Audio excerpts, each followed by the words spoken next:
everyone, my name is Elena Ostock and I'm the Visual Arts Manager at ArtsQuest. Welcome to my dining room for another virtual workshop in our Stay Creative series. This is all part of our ArtsQuest at Home content.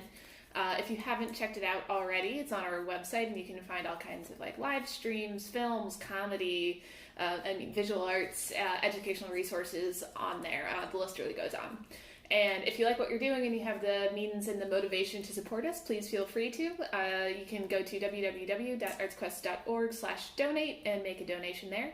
You can also even buy a gift card to use on a future purchase of concert tickets or a class or merchandise or anything like that. So thank you for watching and for supporting us. But what I'm going to talk to you guys about today is how to make a basket out of recycled plastic bags. My New Year's resolution this year and pretty much every year is to actually remember my reusable bags when I go to the grocery store.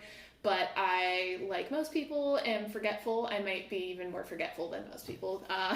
So I have a small hoard of plastic grocery bags and things like that taking up space under my sink.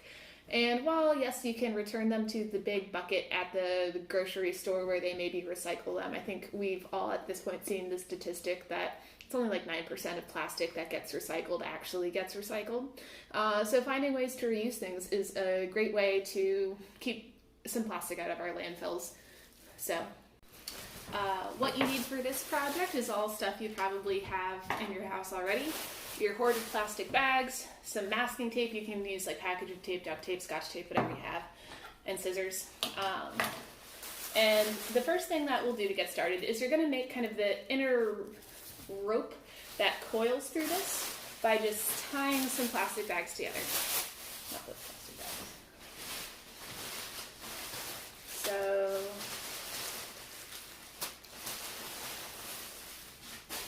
and when you're doing this, I'd suggest too, if you have a bunch of different colored plastic bags and you're like this, on my example that I already started, it's I had a pink bag and a red bag. I was I want those for the outside because that's a little bit more interesting as a color. Save those.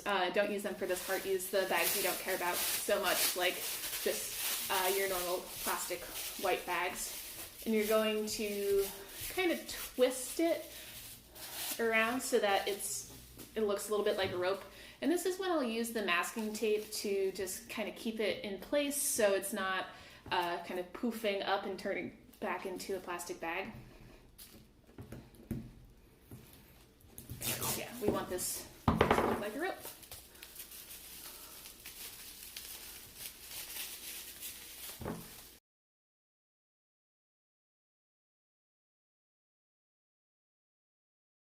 So I'll do a couple to keep it in place to keep it more or less looking like a rope. And then once I get to the end, I'm going to actually attach two bags together.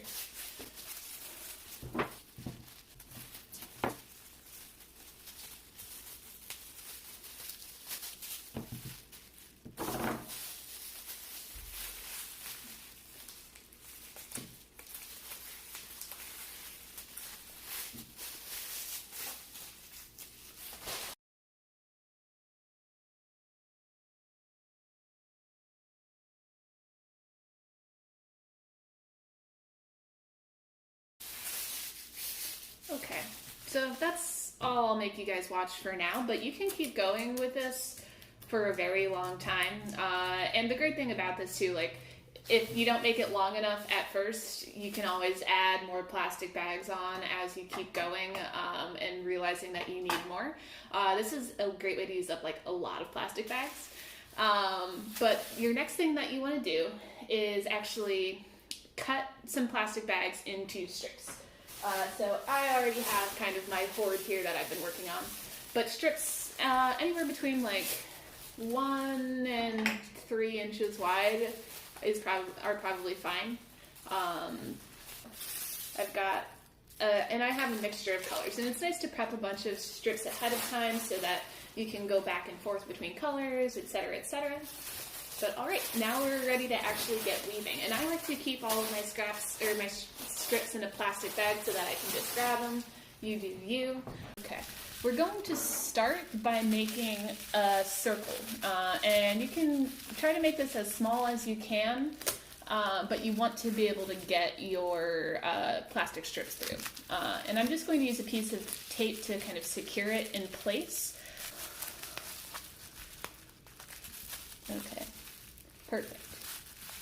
We have a circle taped into place, and I'm going to start with my plastic strip, and I'm just going to kind of hold it in place and wrap.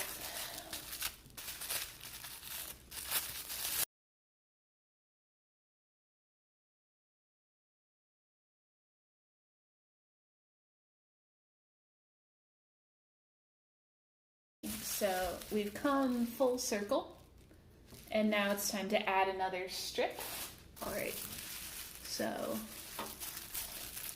in order to add another strip without letting the other one unravel, I'll just kind of tightly wrap it around the end of the first one and maybe double wrap it so I know it's going to stay in place.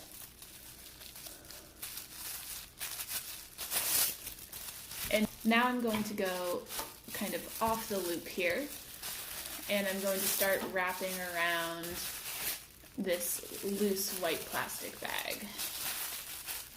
And rather than just going on forever like that, I am going to loop back through my original loop every now and then just to make sure that this all stays together. That's how we have a basket instead of just a very, very long plastic rope.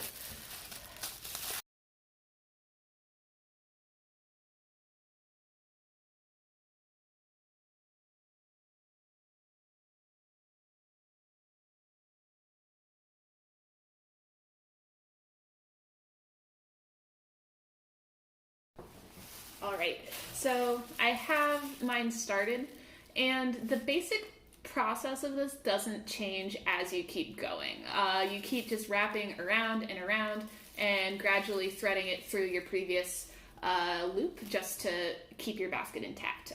So I'm not going to time lapse the entire process because I think to get me this far was like 3 or 4 hours of work. Granted, it was like me multitasking while watching TV kind of work, but still, that's a long time for both of us to watch and to work. But thank you guys so much for watching this video. I hope you enjoyed it. If you're trying to tie in any educational connections at home, I mean, the biggest one here is to talk about recycling and the environment and how to reuse things and why that's important. So this is a great time to talk about that with your kids. And honestly, this basket's going to be very useful. It's pretty sturdy. I haven't decided what I'll use it for yet, but I like art that's also practical. So I'm pleased with this. I hope you guys are too. If you guys make a basket or if you make any of your own art, please feel free to share it with us. You can tag us on Instagram at bananafactory_PA, and if you use the hashtag BF Quarantine Art Club, you may be featured on our story. So thank you guys again, and I hope to see you guys in person soon.